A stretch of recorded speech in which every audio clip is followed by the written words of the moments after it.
ભાવનગર જિલ્લાના મહુવા તાલુકાના બગડ ડેમ સંપૂર્ણ રીતે ભરાઈ ગયો છે।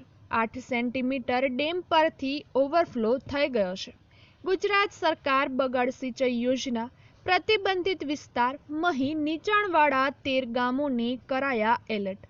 નદીના પટમાં અવરજવર નહીં કરવા માટે તંત્ર દ્વારા અપાઈ સૂચના। પંથકમાં આવતા તલાટી મંત્રીઓને સ્ટેન્ડ બાય રહેવાથી તંત્ર દ્વારા તાકીદ સૂચના આપી દેવામાં આવી છે। સાથે સાથે તાલુકાની ડેમના નીચાણ ભાગમાં આવેલા બગડ નદીમાં ઘોડાપુર જેવું પાણી વહેતું થયું છે।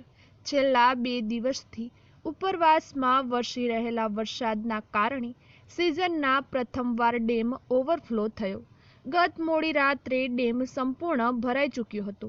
હાલ ડેમની સપાટી કરતાં વધારે પાણીની આવક થતાં ડેમના ઓગન પરથી પાણી વહેવા લાગ્યું છે। બગડ સિંચાઈ યોજનાના અધિકારીઓ દ્વારા સવારે ડેમની વિધિવત પૂજા કરવામાં આવી। રિપોર્ટર સમીર ખોખર, વીજપડી।